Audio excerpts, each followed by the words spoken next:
आज हमारा चौथा दिन है और वो हम आज मद्महेश्वर की यात्रा पे निकलने वाले हैं। रात्रि विश्राम हमने रासी विलेज में किया था, जो कि ओखीमठ से करीबन 40 किलोमीटर दूर है। और आज का हमारा 1.5 किलोमीटर का बाय कार ट्रैक है, मतलब बाय कार है। फिर उसके बाद 18 किलोमीटर का ट्रैक है, जिसमें कि 6 किलोमीटर हमें डिसेंट में जाना है और 12 किलोमीटर का एसेंट है मद्महेश्वर के लिए। बाकी यात्रा करते हैं, फिर आपको वहाँ के दर्शन कराएंगे बाद में। हर हर हर हर महादेव। महादेव। तो फ्रेंड्स, जैसा मैं कह रहा था, हमारा ट्रैक 1.5 किलोमीटर बाद शुरू होगा। तो बाई कार हम 1.5 किलोमीटर सफ़र करके आए थे रांसी गांव से, और उसके बाद ये ट्रैक हमारा चालू हो चुका है, जो कि अब सीढ़ी नुमा ट्रैक है। अब देखते हैं कहाँ तक जाएगा, कितनी दूर तक है, हमें कुछ पता नहीं है। बहरहाल काफ़ी स्ट्रेसफुल है ये, क्योंकि काफ़ी बड़े बड़े कदम रखे हैं। सीढ़ी में थकान भी बहुत हो रही है। और जैसा आप देख रहे हैं, ये मिक्स फॉरेस्ट है। ये चीड़ के पेड़ दिख रहे हैं, कुछ और तरह के पेड़ हैं, जैसे देवदार भी दिख रहे हैं यहाँ पे। सामने की तरफ तो बहुत घना जंगल है, यानी नदी पार करके सामने की तरफ आप जहाँ से झरना आता हुआ देख रहे हैं, वो जंगल मुझे काफ़ी रिच लग रहा है। तो इसी तरह से आगे बढ़ते रहना है। देखते हैं ये कहाँ तक जाती हैं सीढ़ियाँ। अभी तो हम चल ही रहे हैं, और चलते चलते हमें 20 मिनट हो चुके हैं, पर सीढ़ियाँ अभी तक ख़त्म नहीं हुई हैं। लग रहा है कि ये लास्ट फेज है सीढ़ी चढ़ने का, सीढ़ी उतरने का। संदीप हमारे सबसे यंग साथी हैं, आगे बढ़ चुके हैं काफ़ी। भूपेंद्र और विकलांग बीच में है, और मैं सबसे पीछे वीडियो शूट करता हुआ जा रहा हूँ। ये देखिए आप सामने की तरफ कितना घना जंगल है।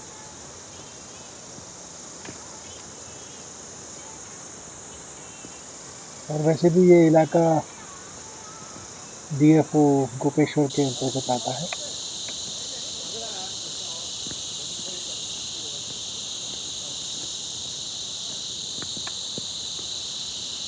अब ये सीढ़ियाँ हमारी खत्म हो चुकी हैं। ये आजकल तो ये दुकानें लगी नहीं है, लेकिन शेड में जैसे आपने देख रहे थे पीछे, कुछ दुकानें रास्ते पे यात्रियों के लिए लगी हैं, और इस सफ़र का आनंद लेते हुए धीरे धीरे बढ़ रहे हैं।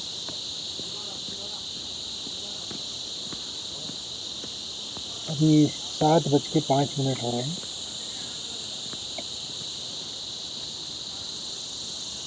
और हम ये डिसेंट कर रहे हैं नीचे की तरफ से। अभी खड़ी चढ़ाई है या खड़ा उतार है,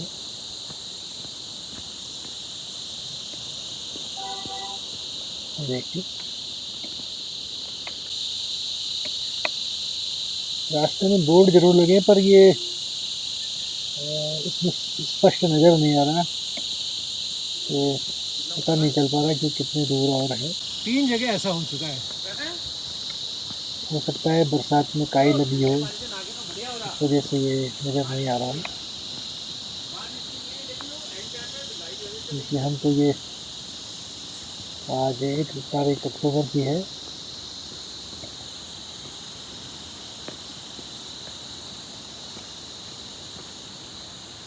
तो ये ब्राइडल ट्रैक है, इसमें खड़ंजा लगा हुआ है,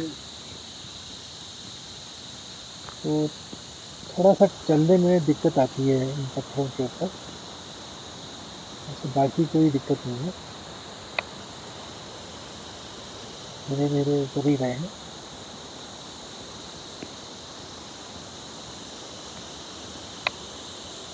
बड़ा खुशनुमा सफ़र है। तो साथ ही हमारे शॉर्टकट ले ले रहे हैं बीच बीच में। लेकिन भूपेंद्र जी थोड़ा पीछे बने हुए हैं, ये थोड़ा आराम से चल रहे हैं। अब जरा सी पत्थर का जो खड़ंजा है वो कुछ कम हुआ है, तो जरा राहत हो रही है यहाँ।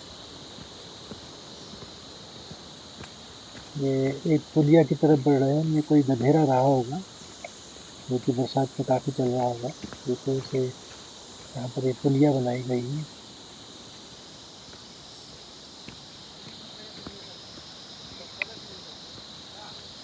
ये देखिए हरियाली अभी भी है, क्योंकि बरसात इस साल काफी हुई थी, तो आपको दिख ही रही होगी काफी हरियाली है।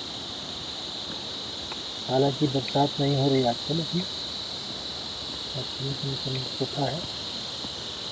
हाँ, बादल जरूर लगे हैं थोड़े बहुत इस पर, और धूप भी आ रही है थोड़ी थोड़ी।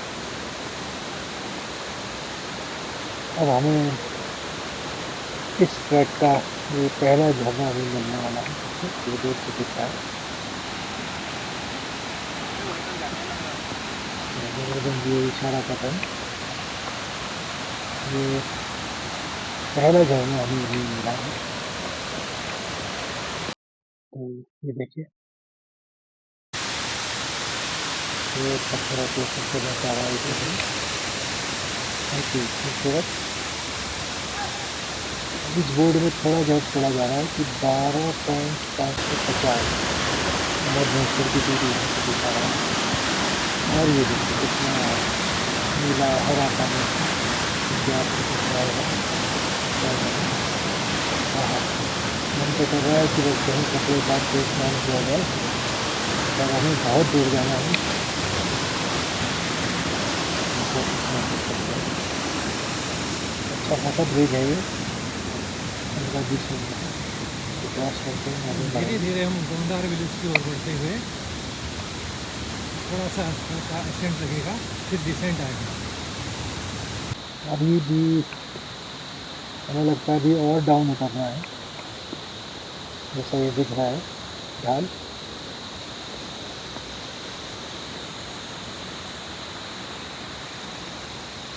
राशि पे हमें पता चला था कि 4-5 झरने आते हैं गांव ढार दोनों तक का, हमसे पहला ही आया था।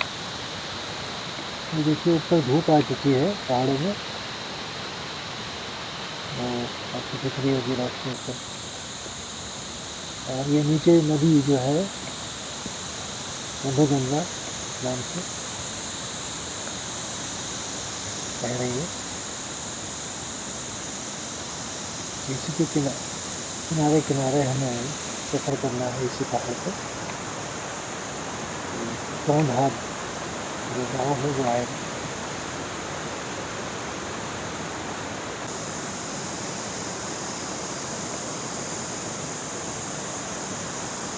यहाँ से गोंधार दिखा रहा है 1.750 किलोमीटर।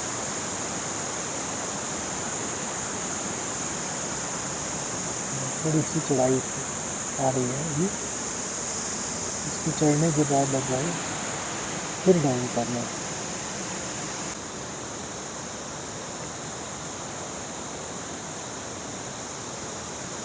तो ये ऐसा ही ऊंचा नीचा ही रास्ता रहेगा।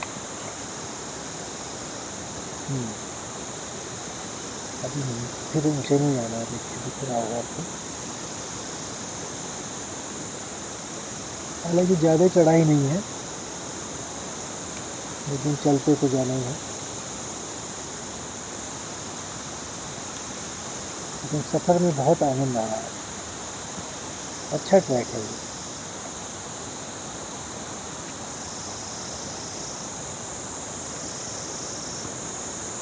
नीचे नदी का भी अच्छा खासा शोर है।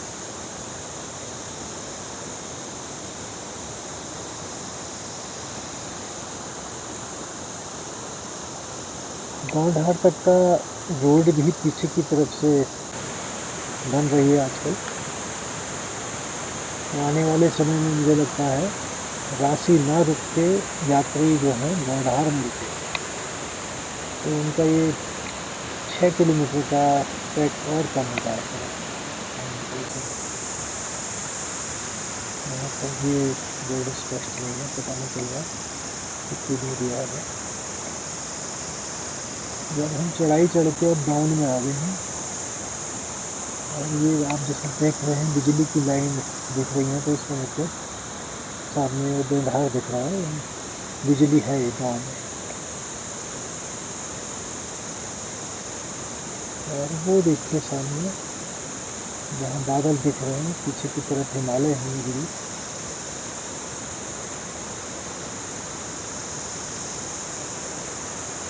ये हमारे सामने की तरफ है नदी पार वाला इलाका। और अब हम गौंधार के लिए थोड़ी सी चढ़ाई चढ़ेंगे लग रहा है। ये कुछ यात्रीगण हमें दिख रहे हैं जो कि मधमहेश्वर से लौट रहे थे।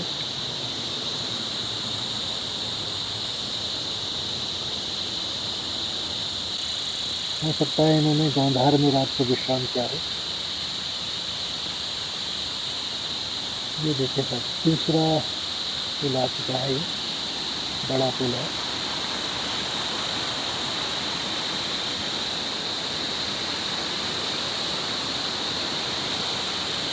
हो सकता है बरसातों में काफ़ी यहाँ पर बड़ी नदी बिजली हुई।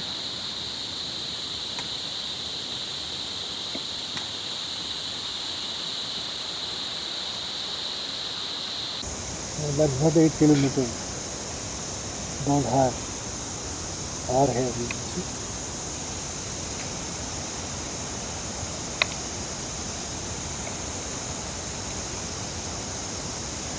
भूपेंद्र अभी भी सबसे पीछे है। ठीक है, नहीं इनसे पीछे और है मंदिर। तो एक ये मंदिर आया है, देवी धार मंदिर, इसके दर्शन करते हैं और आगे बढ़ते हैं। माता का मंदिर लग रहा है। जय माँ, रक्षा करें, यात्रा सफल करें हमारी।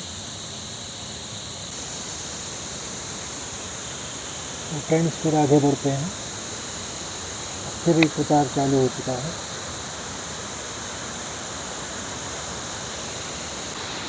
अभी भी गौंधार हमें काफ़ी दूर दिख रहा है।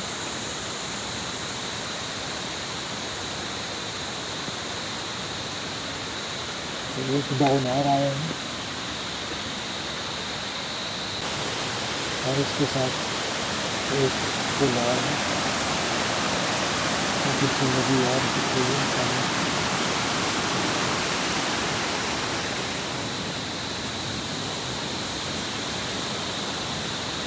और वो नीचे की तरफ मधुगंगा नदी, जो कि इस समय धनतोली की तरफ से आ रही है।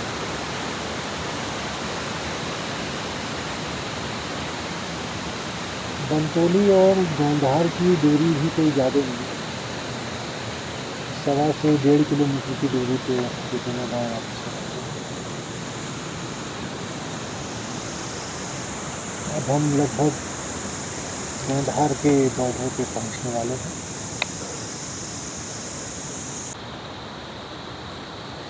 लेकिन यहाँ पर फिर दिखा रहा है 250 मीटर या 2.5 किलोमीटर अंदाज में है ना।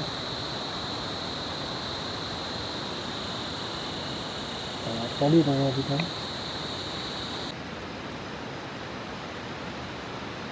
ये देखिए कितना सुंदर नज़ारा है। बीच में नदी, चारों तरफ से पहाड़, और 250 मीटर ही रहा इसका मतलब हम गौंधार पहुँच चुके हैं।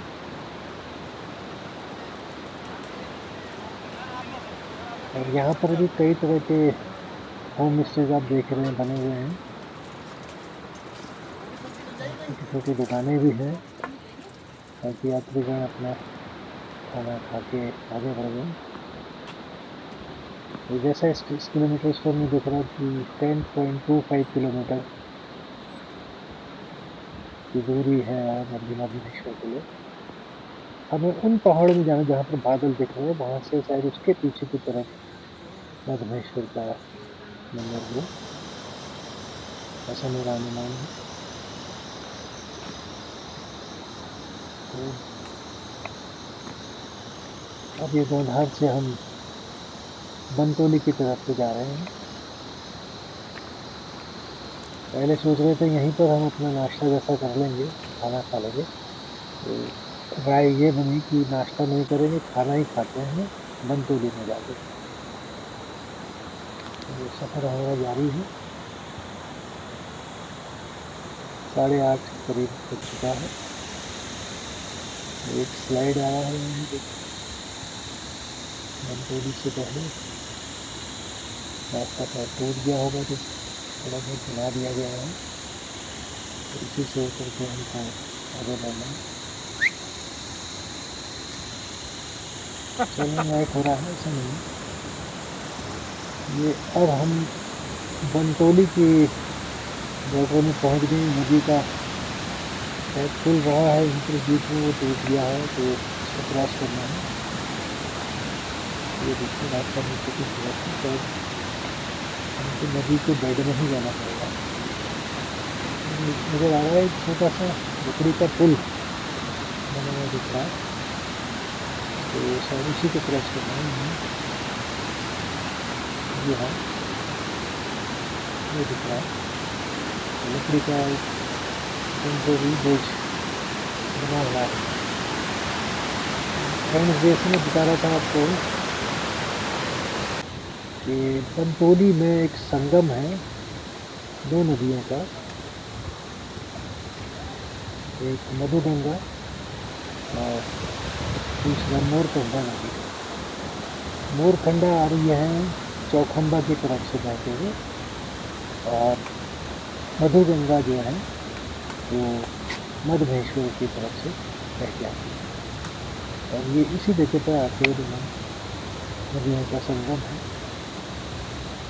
इससे थोड़ा आगे जाके हमें अभी ब्रिज को क्रॉस करना है। टेम्पोररी ब्रिज है, लकड़ी का बनाया गया है।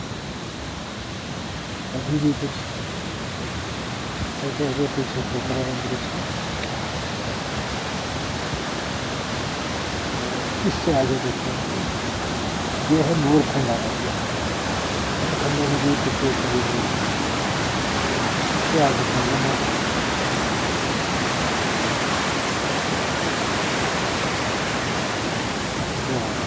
ये तरफ से मधुगंगा नदी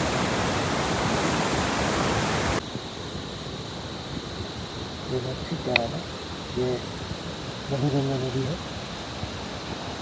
मोरखंडा हमने क्रॉस कर ली, मधुगंगा को हमको पास करने की जरूरत नहीं पड़ेगी।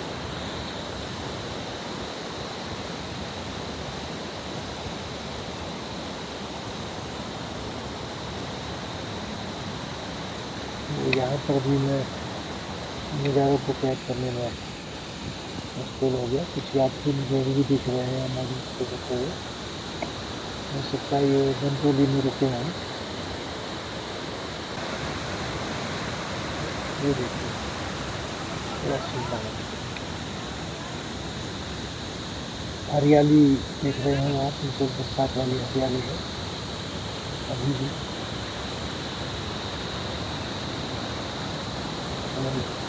ये सुंदर हर नज़ारे हर का महादेव। यहाँ पर है दोनों नदियों का संगम।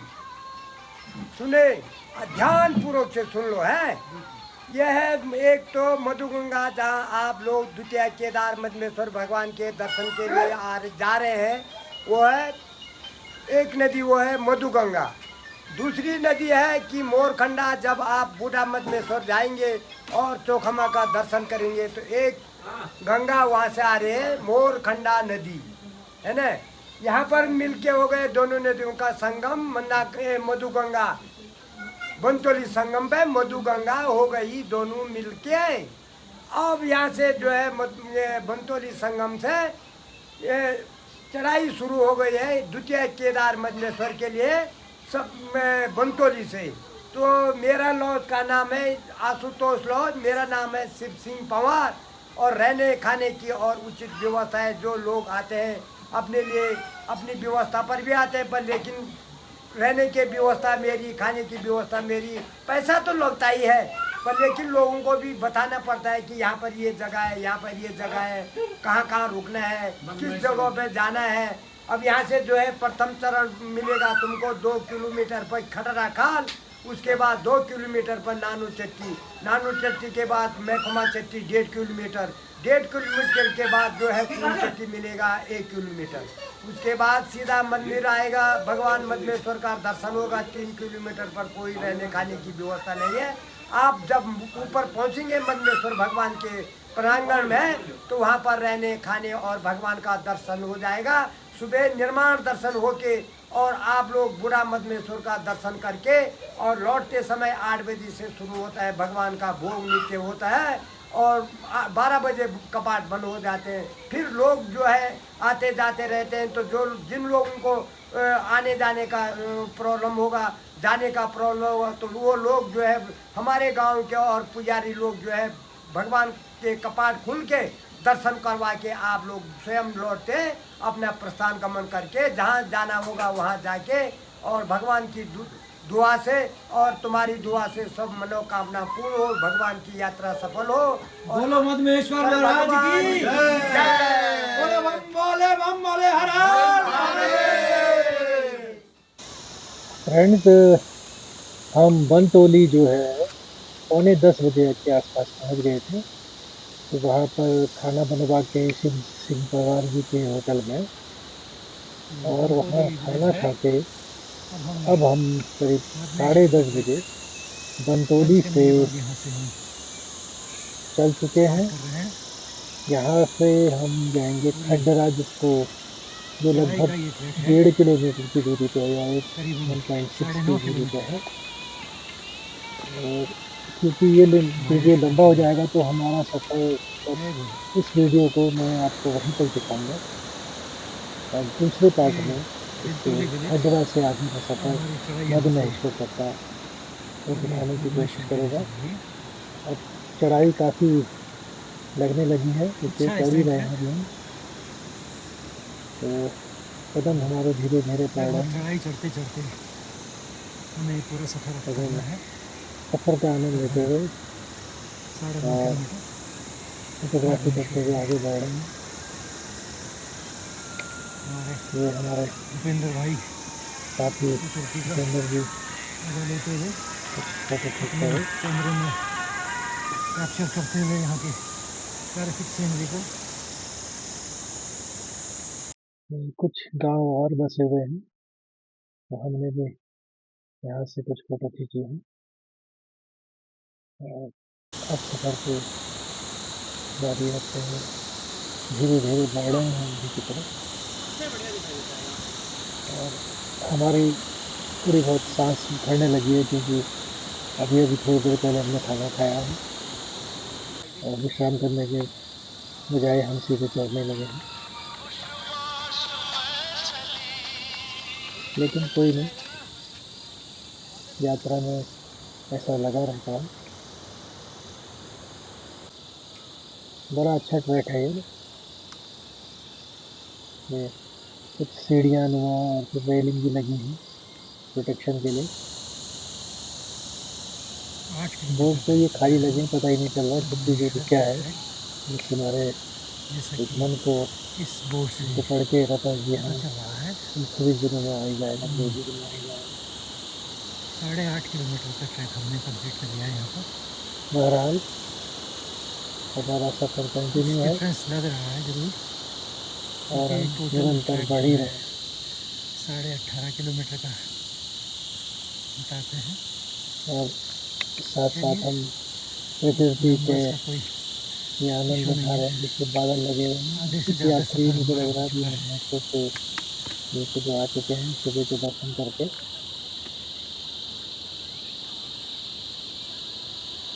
इस समय भूपेंद्र जी उतारने लगे हैं।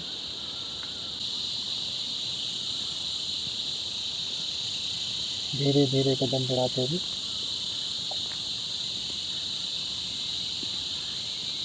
अब क्योंकि लगभग 11 बजने वाले हैं, तो धूप भी कुछ ज़्यादा तेज हो चुकी है। गर्मी लगने लगी है और हम ये खंडरा पहुंच चुके हैं। लगभग 11:15 का समय है। तो खंडरा से भी थोड़ा आगे हम बढ़ चुके हैं। अभी भी कुछ यात्री देख रहे हैं नीचे वो आए हैं और ये फॉरेस्ट की चौकी